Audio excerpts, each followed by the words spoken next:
ናይሎሚ መጽናዕቲ መጽሐፍ ቅዱስና ካብ ግብረ ሐዋርያት 17 ምዕራፍ 17 ካብ ቁጽሪ 1 ክሳብ 15 እዩ ካብ ቁጽሪ 1 ክሳብ 4 ብምንባብ ክጅምረ ማለት እዩ ከምዚ ይብል በአምፊጶሎስን በአጶሎንያን አቢሎም ከአ ናብ ተሰሎንቄ አተው አብኡውን ቤት ጸሎት አይሁድ ነበረት ጳውሎስ ከአ ከምቲ ልማዱ ናባታቶም አትዩ ሰለስተ ሰንበት ብጽሑፋት ምሳታቶም ተዘራረበ ንክርስቶስ ክሳቀን ከሙታት ክትንስእን ከም ዝግብኦ እዚ ሰብከልኩም ዘለኹ ኢየሱስ ከአ ክርስቶስ እዩ ኢሉ እናተርጎመ ይገልጸሎም ነበረ ካባታቶም ከአ ሓያሎ አሚኖም ናብ ጳውሎስን ሲላስን ተጸምበሩ አዝዮም ብዙሃት ካባታቶም ንአምላኽ ዝፈርሑ ጽርዓውያን ካብተን አበይቲ አንስትውን ሂደት ዘይኮኑ ከምኡ ገበራ ብለና ካብ ቁጥሪ 1 ክሳብ 4 እዚ ክፍሊ እዚ ካብ ምዕራፍ 16 ዝቐጸለ ክፍሊ እዩ ኣብ ምዕራፍ 16 ቁጥሪ 39 40 ምልሲልና ክነንብብ ኮለና ዝሓለፈ ሰሙን ዝረአናዮ ማለት እዩ እንታይ ይብል መጽዮም ከአ አቀባጢሮም አውጽዎም ካብ እስር ቤት ንጳውሎስን ሲላስን ማለት እዩ ካብታ ከተማ ከግልስዎም ለመንዎ ሽዑ ካብ ቤት ማእሰርቲ ወጽዮም ናብ ቤት ልድያ አተው ነቶም አሕዋት ምስራይዎም ከአ ማዓድዎም ካብኡን ሓለፉ ይብለና ምዕራፍ 17 ቁጥሪ 1 ክጅምር ኮሎ ድማ እንታይ ኢሉ ዝጅምር በአምፊጶሎስን በአጶሎንያን አቢሎም ከአ ናብ ተሰሎንቄ አተው ኢሉ ዝጅምር ስለዚህ በዓል ሐዋርያ ጳውሎስ ሲላስን ሰብ ፊልጵ ካብ ከተምኦም ከልግስሎም ምስለመንዎም ንፊልጵ ሓዲጎም እዮም በአምፊጶሎስን በአጶሎንያን አቢሎም ናብ ተሰሎንቄ መጽዮም ናብ ተሰሎንቄ ምስ አተው አብኡ ቤት ጸሎት አይሁድ ስለዝነበረ ከምቲ ኣብ ቁጥሪ 2 ዘንበምናዮ ብቐጥታ ናብቲ ቤት ጸሎት የማትዮም ኣብ ቁጥሪ 2 ኣዝዩ ዘገርም ቃሊና ነንብብ ፓስተር ቴድሮስ ከማን ጸቂጡ ዝተዛረበላ ቃል ኩላህና ነፍስ ወከፍና ድማ ክነቅልበሉ ዝግባ ቃል አሎ ንሱ እንታይ ዝብል እዩ ከምቲ ልማዱ ዝብል ቃል እዩ ነፍስ ወከፍና ነዚ ቃል እዚ ክነስምረሉ ይግባአና እዩ ጳውሎስ ከአ ይብል ከምቲ ልማዱ ናባታቶም አትዩ ሰለስተ ሰንበት ብጽሑፋት ምሳታቶም ተዘራረበ ንክርስቶስ ክስቀን ከሙታት ክትንስእ ከም ዝግብኦ እዚ ሰብከልኩም ዘለኹ ኢየሱስ ከአ ክርስቶስ ኢሉ እናተርጎመ ይገልጸሎም ነበር ይብለና ሐዋርያ ጳውሎስ እንታይ ዓይነት ልማድ ነይርዎ ሐዋርያ ጳውሎስ እንታይ ዓይነት ልማድ ነይርዎ ናብ ቤት ጸሎት አይሁድ አዘውቲርካ ናይ ምኻድ ልማድ ነይርዎ ኩልሳ ኣብቲ ቤት ጸሎት ዘሎ ስፍራ ናብ ቤት ጸሎት ኣብቲ ቤት ጸሎት ዘይብሉ ስፍራ ድማ ናብቲ ንጸሎት ዝእከብሉ ስፍራ ናይ ምኻድ ልምድ ነይርዎ ምሳይ ደለኹም ናይ ሐዋርያ ጳውሎስ ልማድ እንታይ ነይሩ እንድሕሪልኩምኒ ኣብቲ ቤት ጸሎት ዘለዎ ስፍራ ናብቲ ቤት ጸሎት ናይ ምኻድ ልምዲ ኣብቲ ቤት ጸሎት ዘይብሉ ዓዲ ይኹን ከተማ ገጠር ይኹን ድማ እንታይ ገብር ነይሩ ናብቲ ንጸሎት ዝእከብሉ ስፍራ ናይ ምኻድ ልማድ ነይርዎ ንበዓል ሊድያ ኣበይ ረኺብዎን እንድሕሪኢልና ናብቲ እቶም ዓዲ ዝእከብሉ ናይ ጸሎት ስፍራ ናብኡ ብምኻድ ንዞም ንሰብ ተሰሎንቄ ድማ ኣበይ ረኺቦም እንድሕሪኢልና ኣብቲ ንሳቶም ክጽልዩ ዝእከብሉ ቤት ጸሎት እዩ ናብኡ ዝኸደሉ ዕላማ ድማ ንሓደ ዕላማ ጥራይ ቅዱሳን ስለምንታይ እዩ ኣዘውቲሩ ናብ ቤት ጸሎት ዝኸይድ እንድሕሪኢልና ንሓደ ዕላማ እዩ ንስኻ ነቶም ወንጌል ዘይሰምዑ ወንጌል ንምንጋር ነቶም ብጌጋ መንገዲ ዝኸዱ ድማ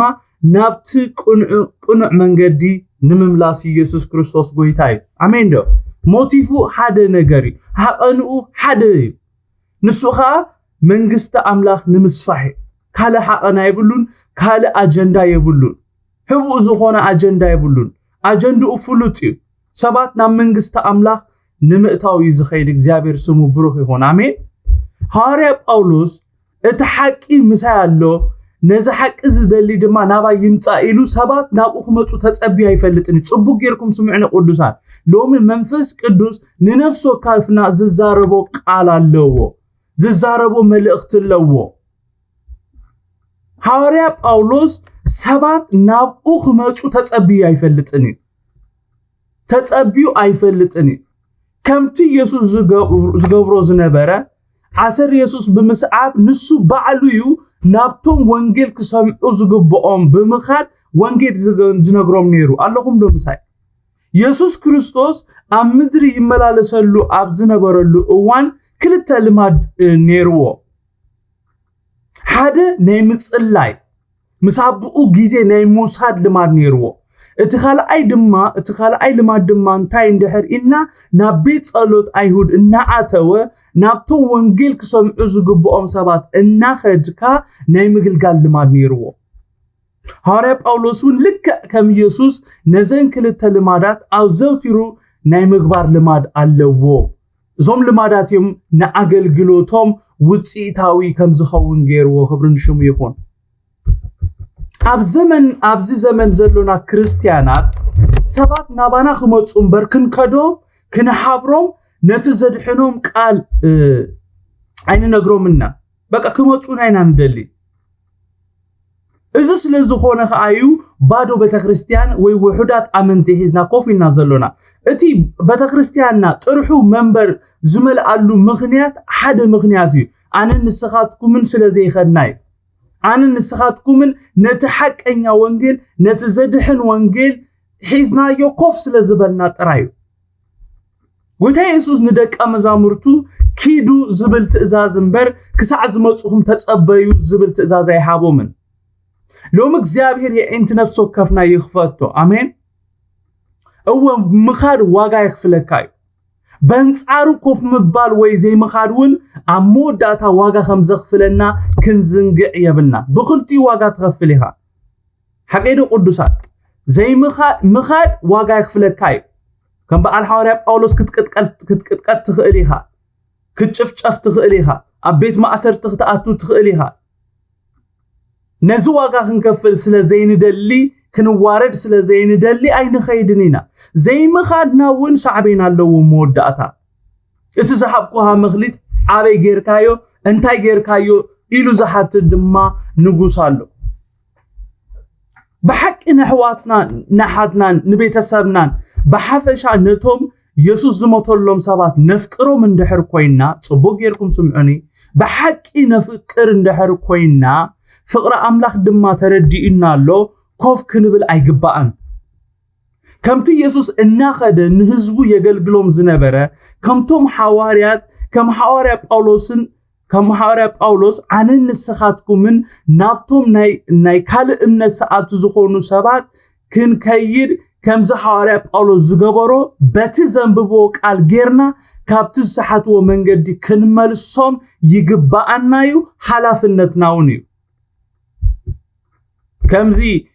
نفيسبوك ناي وقع ماخل غيرنا يزلنا كومو يكونن ونجل تسبب ناتكا خمزيو إذا خمزي زأمن إذا خمزي زأمن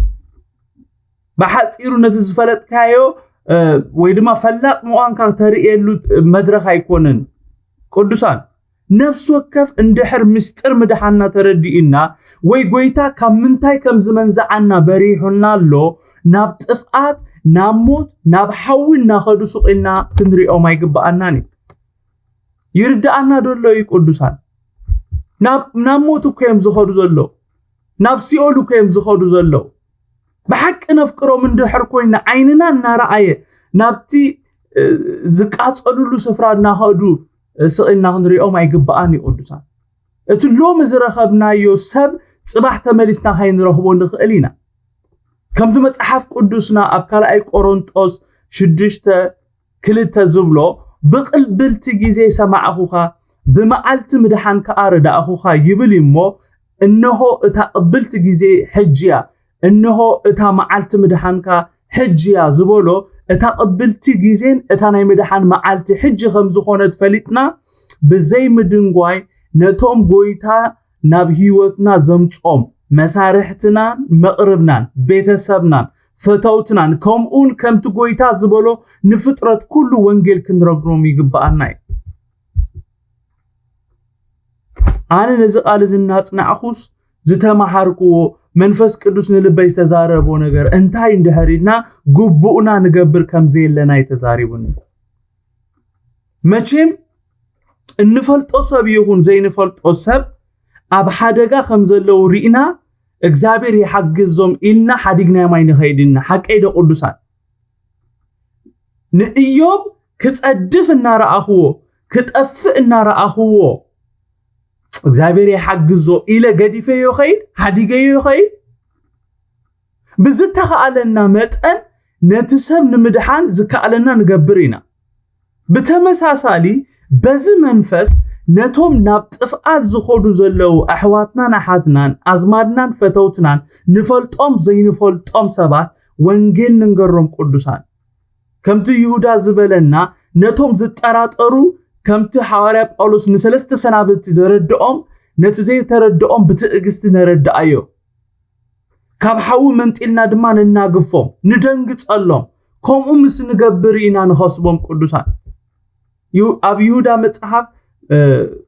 كاب قطري سانكلت ترانسيستن كينا هنا نبب كولنا انتايبل نقاليهم نتوم زتاراترو أردقوهم كنردقوم ينا تتصوعنا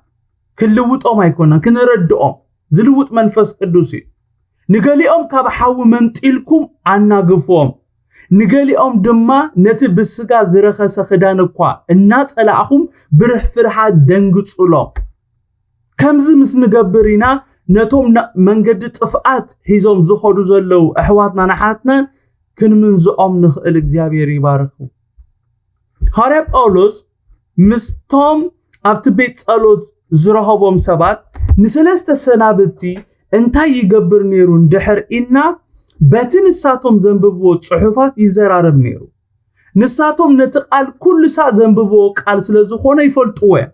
هارب أولوس أبزنتاي غيرون دحر إلنا مستر تقال وي اتقال بزعبا من يزارب كمزلو إيو نجيروهم وين تقال كستبلو يجيروهم قدسان بخال الزراربا يأنت لبونا أميو أبره اللهم كموس لزخونا خايو كاباتاتهم مالت كابتهم نحارب أولوس زسمعو زنبارو حيالو نتي زنغروم قال امينوم نام منغست املاح تصمبيروم كبرن غويتا يخون كابز خفلي ان نسخاتكم من كن مهارو زغبانا بزح تمرتات አለው حد كابز خفلي ان نسخاتكم من كن مهارو زغبانا تمرتي انتايو كمتي حواري باولوسن سيلاسن نابيت ጸሎት አይሁድ አትዮም በትንሳቶም ዘንብቦ ቃሉ ይሁን ጽሑፋት ገሮም ናይቲ ዘንብቦ ዝነበሩ ጽሑፋት ትክክለኛ ትርጉም ነጊሮም ናብት ቁኑዕ መንገድ ዝመለሱዎም ወይ ነተሐቅ ዘፍለጡዎም አነ ንስኻትኩምን ልከኸምኦም እዚ ናይ ከምዚ እምነት ሰዓብዩ እቲ ናይቲ ገለ ከይበልና ሓደ ክነሓብሮም ከም ዘሎና ቀዳማይ ነገር ክነሓብሮም ከም ዘሎና ካልኣይ ድማ ነቲ ዝፈለጥናዮ ሓቂ فلاتات مخوانا خنرئي زي كونس نتحقن كنفلطهم بفقر نت زي فلطو خنفلطهم كم زغبا انا اينا كابز خفلي نمهارو تمرتي قدوسان كالا اي كابز خفلي نمهارو تمرتي انتايو كمتي حواريا باولوس نتوم بزعبا مدحان زي تردؤهم احواتون احاتون نتوم ناملاخ زفرحو سبات تحتيلو تمساسيلو نتنسو زفلطهم تردؤون نجر بزي مفلاتهم كيف ردهم نتنسو زفلطون نتنسو تردؤون حقن بفقر خفلطهم زتصعر عن النسخاتكم لك خمو كمتي ابلع زبلكو فلاتات مخانا نخنفلطهم زي مفلاتهم كنغروم زي كونس نتف زفلطنايو نخنفلطهم نتس تردأنا كنردؤهم بأبيو دما نتزرخبنايو نايزل عالم هيوت متان كرخبو بز منفس كنقربومن كنمسكرلومن كمزلون ناينا كابز خفلي نمهار سالساي كابز خفلي እንማሃሮ አብ ትምርት ድማ እንታይ እንደህር ኢልና ቀልጢፍና ውጽኢት ስለዘይራአና ተስፋ ክንቆርጽ ከም ዘይብልና ክንህወ ከም ዘይብልና ምስቶም ዘይኣመኑ ኣሕዋትናን ኣሓትናን እኹል ግዜ ክንወስድ ከም ዘሎና ኢና ካብዚ ክፍሊ እዚ ንመሃር ኣሜን ዶ ቅዱሳን ሐዋርያ ጳውሎስን ሲላስን ድሕሪ 3 ሰንበት ዮም እቲ ዝደልይዎ ውጽኢት ክርኢ ጀሚሮም ዋላኳ ናብዚ ደረጃ ክበጽሑ ኢሎም ነቲ ሓቀኛ ቃል እንተነገሩዎም ዋና ናይ ሐዋርያ ጳውሎስን ሲላስን ኣተኩሮ ግን ኣብኡ ኣይነበረን ጽቡቅ ጌርኩም ስምዑኒ ቅዱሳን እዚ መንፈስ ቅዱስ ንዓይ ሓደ ብሓደ ዝመሃረን እዩ ዝነግረኩም ዘለኹ ኣተኩሮኦም ኣብቲ ተዋህቦም እዩ ነይሩ ሎሚ ኣነ ንስኻትኩምን እነተኩሮ ኣብቲ ውጽኢት እዩ ነጊሬስ በቃ ተዘይዲሒኑኸ ጸልየሉ ተዘይተፈወሰኸ ኣብ ውጽኢት ኢና ነተኩር ነቲ ውጽኢት ነቲ ክኸውን ዝኽእል ተኽእሎታት ብምሕሳቢና ከይገበርና ከይፈተና ደው ንብል ኣተኩሮና ከምቲ ሐዋርያ ጳውሎስን ሲላስን ኣተኩሮኦም ኣብቲ ምንጋር ወንጌል ዝነበረ ናተይ እናታትኩምን ኣተኩሮውን ኣብቲ ዝተዋሃበና እዩ ምግባር ክኸውን ይዘለዎ ኣብቲ ውጽኢት ክነተኩር የብልና እቲ ናይ ምልዋጥ ኮነ ናይ ምድሓን ስራሕ ዝሰርሕ ባዕሉ መንፈስ ቅዱስ ከም ዝኾነ ስለ ዝፈለጡ ኩሉ ኣተኩሮኦም በዓል ሐዋርያ ጳውሎስን ሲላስን ኣብቲ ንሳቶም ግበርዎ ዝተባሃልዎ ጥራይ ነይሩ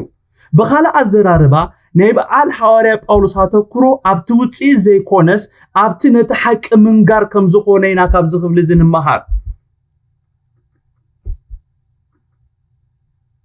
ስለዚ ኣነ ንስኻትኩምን ኣብቲ ውጽኢት ከየተኮርና ቅዱሳን ማለት እቲ ዝልውጥ እቲ ናይ ምድሓን ወይ ናይ ምልዋጥ ስራሕ ናትና ከም ዘይኮነ ፈሊጥና ኣብቲ ንኣና ተዋሃበና እዩ ነተኩር ነዚና ሚስ ጌርና ዘለና ከም ኣመንቲ ከምኡ ምስ ንገብር ጥራይ ኢና ነቲ ተዋሃበና እዩ ብግቡእ ክንዓይ እውታት ንኸውን ኣብ ውጽኢት ነተኩር ሰባት እንድሕር ኮይና ብዙሕ ከይከና ደው ከም ንብል ፍሉጥ እዩ እቲ ንዘርኦ ዘርኢ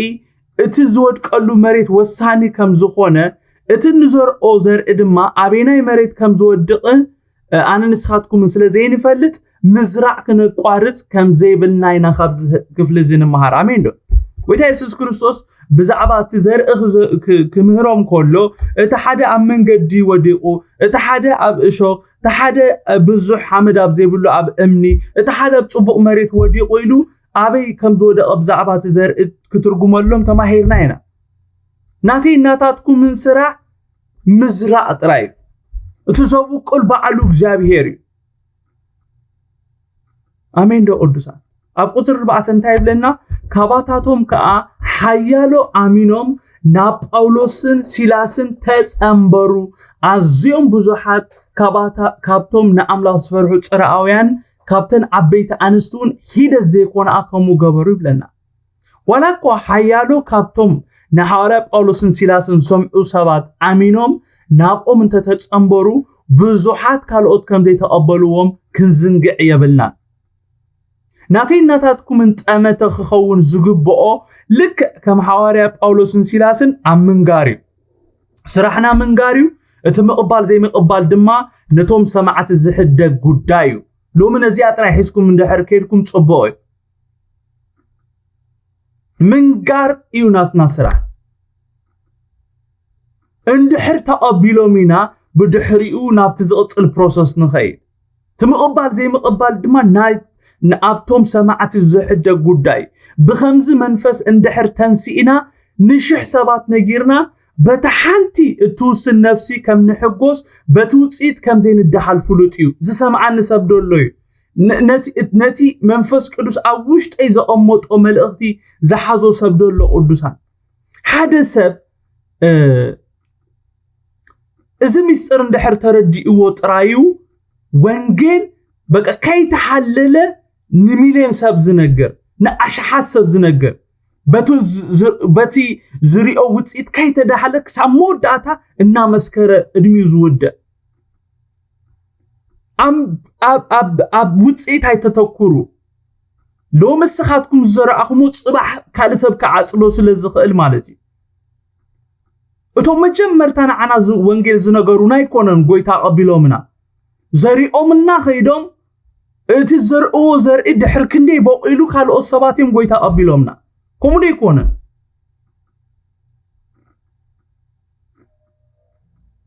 بخمز منفس اندحر تنسئنا نشح نعشحات سبات مسكيرنا بتحنت توسن نفسي كم تأب سماي إلتا زخون نحناون بتاز وسنت نفسي كم نحقوس بت زرخبنا وتصيد كم زين الدحل فلوت يقولسان مبزحتنا تسفى نقرص نمنتايو وانجيل سلمنتايو بقى وصي سب زي مسكر اتوم زمسكرو خسلمنتاي دويلو من دحر إلنا وصي تكور سلازخونيم او وصي زتكور سبا سلازخونيم يس وصي نركب دسب لنايو ግን ናቴናታትኩም ምን ስራሕ ምዝራእ ጥራይ ምንጋር ጥራይ እምበር በቃ ነቶም ሰባት ናይ ምልዋጥ ስራሕ ናትና ስራሕ አይኮነ ክንነግሮም ጥራይና ተጸውዒና ኪዱ ንፍጥረት ኩሉ ወንጌል ስበኹ ኢና ተባልና ክንሰብኽ ጥራይና ተጸውዒና ክልውጥ አይተጸዋዓና መጽሐፍ ቅዱስና ስቁል ይኮነን ኣብ ሉቃስ 10:5-10 በሓደ ዝንሰሓጠ ኣብ ቅድመ መላእኽቲ አምላኽ ሓጎስ ይኸውን ኢሉ ቅዱሳን በተሓንቲ ትንሳዕ ነፍሲ ነዚ ዝበለሉ ዋና ምኽንያት ስለምንታይ እንደሕር ኢልና እቲ ውሳኔ ኣብቲ ሰብ ስለዝውሰኒ ስለምንታይ ሰማይ እልል ይብል ስለምንታይ መላእኽቲ እልል ይብሉ ሓንቲ ነፍሲ ተነሲሓስ ኣብ ሰማይ በቃ እቲ ሁሉ ጓይላ እቲ ሁሉ ሽብሸባ እቲ ሁሉ እልልታ ስለምንታይ እንደሕር ኢልና እቲ ዝውስና በቃ እቲ ውሳኔ ኣብ ሰብ ስለዘሎ ሰብካ ነቲ ዝተኸፍለሉ ዋጋ ተረዲኡ ኩስን ኮሎ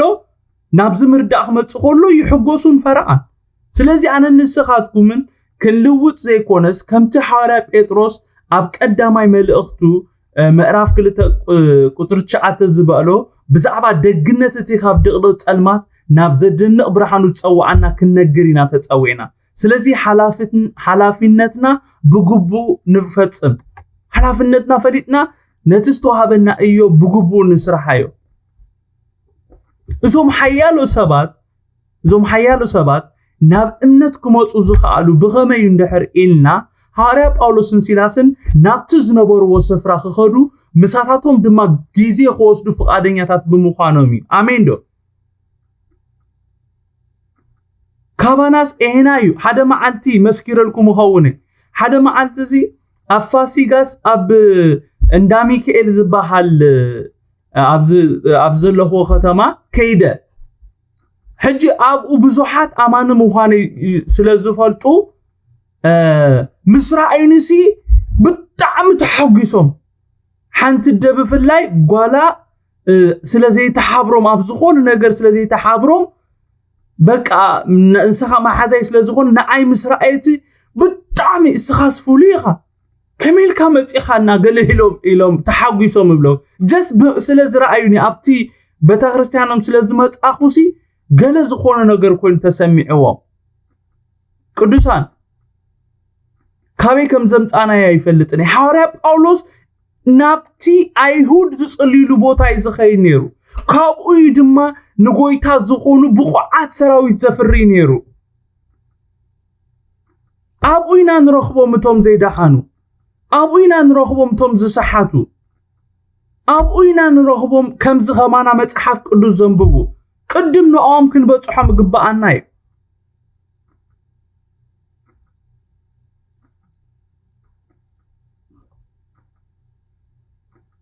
ሓደ ፓስተር እንዳልካቸው እንድሪያስ ፓስተር እንድሪያስ ሐዋዝ ትፈልጥዎ እንደሕር ኮይንኩምሲ ሓደ መዓልቲ ከገልግልና ምስ መጸሲ ሓደ ዘገርም ምስክርነት መስኪሩና ቅዱሳን ዘገርም ምስክርነት አዲዩስ ከምዚ ፈላሲት አይነቴን በቃ ፈላሲቴን ነረንሲ ሕጂ ኣነን ዓደይን ኣማኒ ካብ ዝኾንኩላ ሰዓት ጀሚሩሲ ኣነን ዓደይንሲ بحنساب معد قريس ناين فلت ننوح عمت يلو ننوح عمت بوكيركم سمعني متسلاي تراي واقع يبولون متسلاي حدا مسارحيو ننوح وان بحنساب سي معد قريس ناين فلت إنا ماما خات مخنيات بقى مسانا زيت بول علو وي معد زيت قرصلو مخنيات كتنقرنا خول لايلو اسخاتكم دما آمنتينا تبلو عايز تصومو عايز تصلي قال بقى مش هلكم كم تنسات تصوموا بقى سلازي تصوموا تصوم 4 سلازي تصوم اتي اب اورثودوكس زلو بمولو تصومات سلازي تصوموا مساي أيتبولعون يخم شحاني أيتنكفون يخم تبلوم نيرا عدينا إلو تبلنا نيرا إلو حدا ما عالتق منفس قدوس حدا ريفيليشن أمتصي لي بخمين إذا عدي زبطحا بخمين تحك زردقا إلون أبقدم اكزابير مسكربة حدا فلتات هيبو حدا عينتو أبريهلو شعون تاي قبر جميرو تصومر بقى مساعته وسي مسديو كتصوم جميرو تصومر بقى لك خمت نسات تصومو مالتي كمت نسات تصومو نمجمر تاقيزي عديو بتحقواس مسؤو كتزرارب مسؤو ما عدخت قرس جميرا بخوموها ونجل صبيخولا منغست نيسوس كريستوس دما فليت اتو እግዚአብሔር ስሙ ይባረክ يس ጥበብ ክንጥቀም አሎና ንአናስ አይ ሐሴና ንዩ እቲ ጾመር ባህ ተጾምና ክድህኑና ደለና በትንህና እንደልዮ መንገድ ክሞጹ ወይ ድማ ናብቲ ንህና በትንህና መንገድ ክኸዱ እንደልዮ መንገድ ሙጣት ውጪታና ይገብረና ነው ቅዱሳን ጠቢባን ክንከውናለና እዞም አይሁዳውያን بخمينا بأمنة متيوم إذا كله حيالو سبات كميجرم ناب أمنة متيوم دحر إلنا كل التسبات حارب أولوسن سلاسن نابتي زنبور وسفرة كخدو مساتاتهم دما جيزي خوصدو فقادنياتات بمخانيهم قدوسان كوفيل كازمت نجار يلن كمتي يسوس كيدو زبلنا كنكيد ألونا أنت زي كوينو هيوتنا فرزي بلو هيوتي زخون كابوتر حموشك سعسرت حموشت خمسيب توم زي آمنو أيهود كأك أنيهم كابتي إداغا أكيات سب وسدو هزب أكيبهم دما نتختما أن عبوا نبيت ياسون حدغا ودي كأ نابتهم هزب خوصوهم دليو مسعنوهم غنا نياسونن نحيالو كاب أحواتن نابتهم مخوانن تتاكتما سيحيبهم الزوم نقولو عالم زن عبوس نابز خامس يوم ياسون كاهما غايش تقبلوهم عالو نساتهم كلاتهم مس عواج كيسار زتسال عن نگر يغبرو يسوس زبحال كال نقوس عالون يبليهم النابلو چادرو نساتهم إذن سمعو سبات نمخوانن تتاكتما أجرجروهم نياسون نتوم كالوت وحسات كيلوم كحدقوم توم أحوات جنا نبقالوس سلاسن بوبو بليتنا بيريا سددوهم أب أمس بس حقا نبيت ألو تايهود أتو نساتهم دما كابتهم أبتسولنك إزنو زبلت دقتات نبرو نساتهم زنجرز اسكي كمون تقويني لهم أبتت صباحنا تتصحفات النمرمرو نتقال بقال بقول فقادهم تقبلوه سلازي بزحات كاباتاتهم كابتن كبرات أنستتر أنسابوتن هيدا زي كونو آمنو أبتسولنك إزنوبرو أيهود كا هار أولوس كابيريا دماك الأملاك كم زنجرة مسمعو نتهزبي خزرقون كنعبو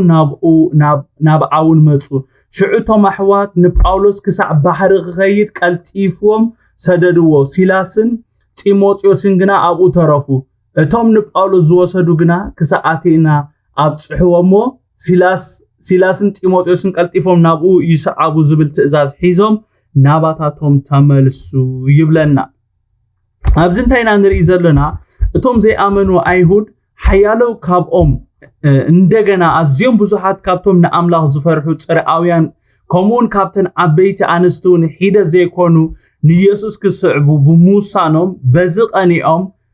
ካብቲ ዕዳጋ እኩያት ሰብ ወሲዶም ነቶም ንዓዓቶም ዝመስሉ ሰባት ኣኪቦም ነታ ከተማ ብሓሶት ከነዓብዋ ከለዉ ኢና ኣብዚ ንርኢ ዘለና እዞም ቅንዒ መበገሲኦም ዝኾነ ኣይሁድ بحواري ጳውሎስን ሲላስን ኣዝዮም ስለ ዝቆንዑ ንዓዓቶም ንምርካብ ንቤት ያሶን ሓደጋ ከም ዝወደቕዋ ናብቲ ህዝቢ ኸውጽዎም ምስ ደለይግና ከም ዝሰኣንዎም ነቶም ዝደልይዎም ዝነበሩ ምስ ሰኣንዎም ድማ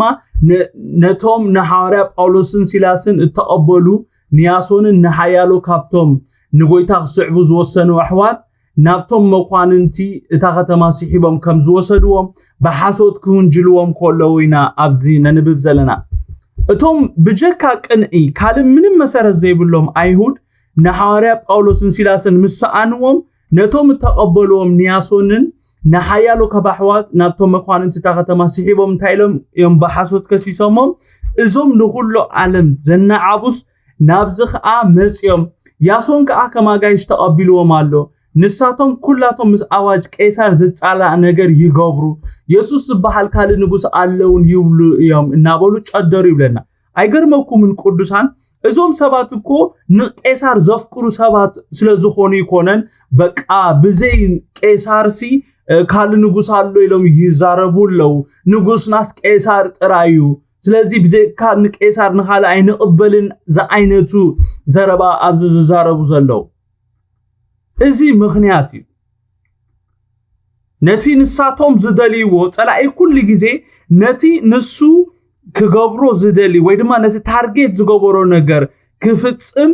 ብዙሕ ከምዚ ዓይነት ምኽንያታት ይጥቀም እዩ ከምዚ ዓይነት ፍጻሜ እዚ ናይ መጀመርታ ይኮነን ብዛዕባ ኢየሱስ ክንገር ከሎ ባህ ዘይብሎ ዲያብሎስ ኩሉ ሳዕ መንግስት አምላክ ክሰፍሕ ኮላ ሰባት ካብ መንግስቱ ናብታ ዘይትጠፍእ መንግስት ክፈልሱ ከለው ኣዝዩ ስለዘሕርቆ ነቲ ምንቅስቃስ ደው ንምባል ዝካኣሎ ይዝገብር አንተይ ብዛዕባ ዝዮብ ጽቡቅ ገይሩ ዛረብ ነይሩ ኣብዚ ነቲ ኣብ አንጾኪያ ኣብ ኢቆንያ ከምኡን ኣብ ልስጥራ ዝገበሮ ነገር ክደግም ከሎ ኢና ንርኢ ዘለና እዚ ንመጀመርታ ግዜ እኮ ኣብ ተሰሎንቄ ዝተገብረ ነገር አይኮነን ኣብ አንጾኪያ ዝጀመረ ሕጂ ካክሳብ ተሰሎንቄ ዝቀጸለ ነገር እዩ ዋላኳ እቶም ቅንእ መበገሲኦም ዝኾኑ አይሁድ ንያሶንን ነቶም አሕዋት ኣብ ሽግር ከእትዎም ዝከኣሎም እንተፈተኑ ከም ዘይሰለጦም ድማይና ኣብዚ ነንብብ ዘለና ቁጥር 9 እንታይ ይብለና ንያሶን ነቶም ካልኦት ወሐሳት ኪሎም ከኣ ሓደግዎም ይብለና ኣብ ቁጥር 10 ድማ እንታይ ይብለና ቶም አሕዋት ግና ንጳውሎስን ሲላስን ብኡቡ ብለይቲ ናብ ቤርያ ሰደድዎም ኣብኡ ምስ በጽሑ ከኣ ናብ ቤት ጸሎት አይሁድ ኣተው ይብለና አይገርመኩምን ቅዱሳን ዝገርመን ነገር እንታይ እዩ በዓል ሐዋርያ ጳውሎስ እቲ መልክዑ እናቀያየረ ናብ ህይወቶም ዝመጽእ ተግዳሮታት ጉይኦም ደው ከብሎም ዘይምኽዓሉ ኣዝዩ ገርመን ቅዱሳን በእምነ ተጨፍጭፉ ተገሪፎም ካብ ሓደ ስደት ናብ ካልእ እናኸዱ ስርሖም ዘይምሕዳጎም ካብ ስርሖም ዘይምብካሮም ኣዝዩ ዝገርመኒ ኣነ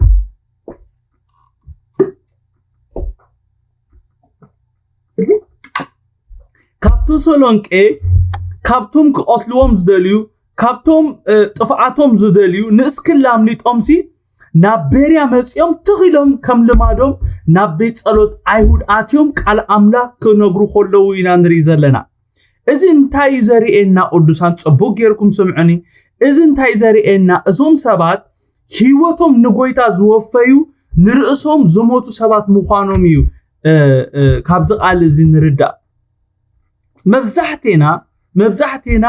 ኣብ ኩሉ ትንገብሮ ነገር ውጽኢታውያን ክንከውን ንደሊና ሓቀዶ ኣብ ኩሉ ንገብሮ ኣብ ኩሉ ንሰርሖ ውጽኢታውያን ክንከውን ንደሊ ውጽኢታውያን ንምዃን ብዙሕ ፍረ ንምፍራይ ግና ዋጋ ይኽፍል ቅዱሳን ዋጋ ንምኽፋል ድልዋት ክሳዕ ዘይኮንና ውጽኢታውያን ክንከውን ኣይንኽእልን ኢና ሓቀዶ ቅዱሳን ጎይታ ኢየሱስ ኣብ ዮሐንስ 12 ካብ 24 ክሳብ 26 ክዛረብ ከሎ ከምዚ ኢሉ ፍረ ስርናይ ናብ ምድሪ እንተዘይወደቐትን ዘይሞተትን በይናያት ነበር እስከ በይናያት ነበር ኢልኩም ጻሓፉ ፍረ ስርናይ ናብ ምድሪ እንተዘይወደቐት ዘይሞተት በይናያት ነበር እንተ ሞተት ግና ብዙሕ ፍረ ከም ትፈሪ በሐቂ ብለኩም ኣለኹ ንህይወቱ ዝፈትዋ ተባረኹ ለይ ንህይወቱ ዝፈትዋ ኸትፋይ እቲ ንህይወቱ ኣብዛ ዓለም እዚያ ጸልኣግናን ዘለዓለም ህይወት ክህልዋይ ዘገልግለኒ እንተሎስ ንዓይ ይስዓበኒ እቲ ዘገልግለኒ ድማ ኣብቲ ኣነ ዘለኹ ኣብኡ ኸውኒ ዘገልግለኒ እንተሎ ንዕኡውን ኣቦይ ከኽብሮይ ኣሜን ዶ ደስ አይብልን እዚ ቃል እዚ ብዙሕ ፍረ ክንፈሪ እንድሕር ደሊና ጽቡቅ ጌርኩም ስምዑኒ ብዙሕ ፍረ ክንፈሪ እንድሕር ደሊና እታ መንገዲ ሓንቲያ ንሳኸዓ ከምዚ ጎይታ ኢየሱስ ብቃሉ ዝነገረና በዘን ሰለስተ መስርሓት ክንሓልፍ ኣሉና እቲ ቀዳማይ መስርሕ ናይ ምሟት መስርሕ እዩ ኣሜን ዶ ቅዱሳነይ ሓደ ሰብ ብዙሕ ፍረ ዝኸውን ኣብ ኣገልግሎቱ ውጽኢታዊ ዝኸውን ፍረ ዘለዎ ኣገልግሎት ዘገልግል መዓሲ እንድሕሪና በዘን ሰለስተ መስርሕ ምዝሓልፍ ጥራይ እቲ ቀዳማይ መስርሕ ናይ ምሟት መስርሕ እዩ ከምታ ሓንቲ ስርናይ ኣብ ምድሪ ወዲቓ ክትመውት ዘለዋ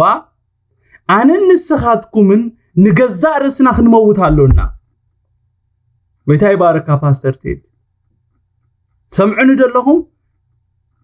ከምታ ሓንቲ ስርናይ ኣብ ምድሪ ወዲቓ ክትመውት ዘለዋ ኣነ ንስኻትኩምን ንገዛእ ርስና ክንመውት ኣሎና እቲ ካልኣይ መስርሕ ድማ ናይ ምቕባር መስርሕ እዩ ከምታ ታስርናይ ወዲቓ ምስ ሞተት ምስ ተቐብረት ፈጺምና ዘይንሪኣ ኣነ ንስኻትኩምን ከምኡ ክንቅበር ኣሎና ማለት ንሕና ክንርአ የብልና ኣለኹም ዶ ንሕና ክንርአ የብልና ናትና ነገር ክርአ የብሉን ኢየሱስ ኣባና ክርአ ኣለዎ እቲ ሳልሳይ መስርሕ ድማ ናይ ምብስባስ መስርሕ እዩ ድሕሪ ምሟት ምቕባር ድሕሪ ምቕባር ድማ ምብስባስ በዘን ሰለስተ መስርሕ ዝሓለፈት ስርናይ ጥራያ ህይወት ዘሪኣ በይና ሞይታ ብዙሕ ኮይና ትትንስእ ኣነ ንስኻትኩምን በዚ መስርሕ ምስና ሓልፍ ጥራይና ብዙሕ ፍረ ነፍሪ እንተዘይ ኮይኑ ከምታ ጎይታ ዝበላ በይንና ጥራይና ክንተርፍ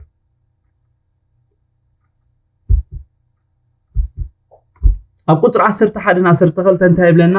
ንሳቶም ድማ ካብቶም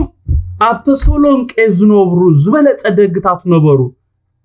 ንሳቶም እዚ ነገር እዚ እስኪ ከምኡ እንተኮይኑ ኢሎም ኣብ ፀጽባህ ነቲ ጽሑፋት እናመርመሩ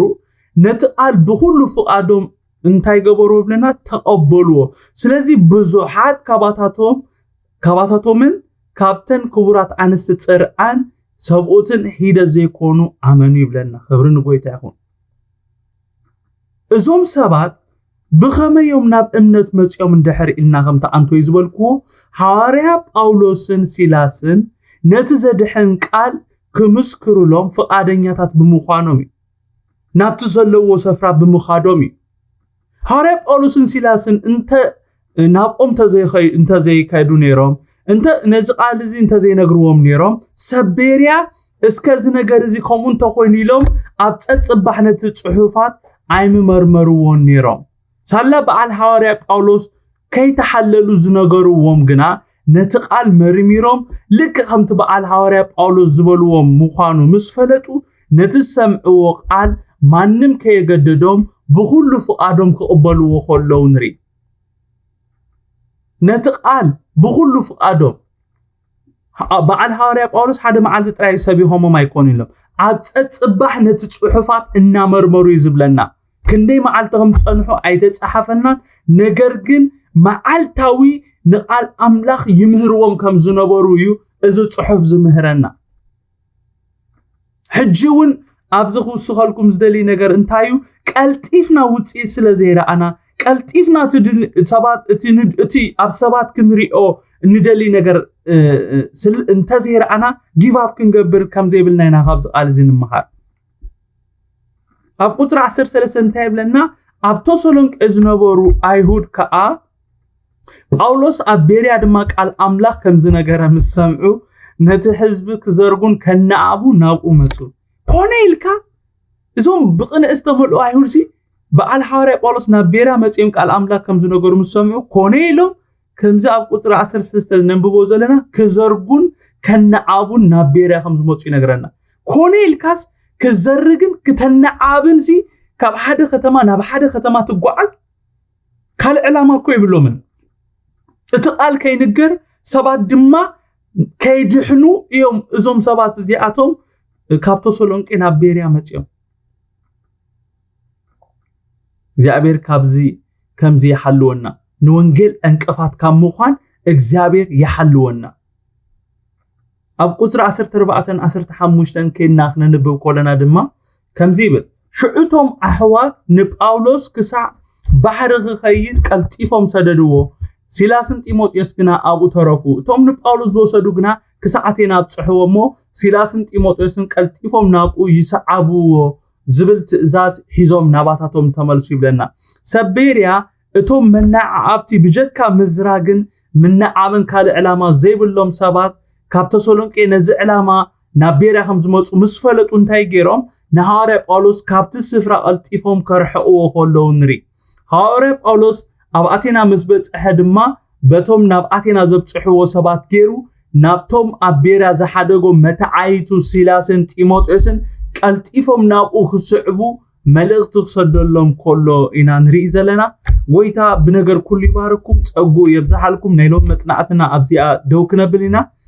ዝመጽእ ሰሙን ካብዛ ደው ዘበልና ክንቅጽል ኢና እዳውኩም ኣልዕልሞ ጸሊና ክንወዲና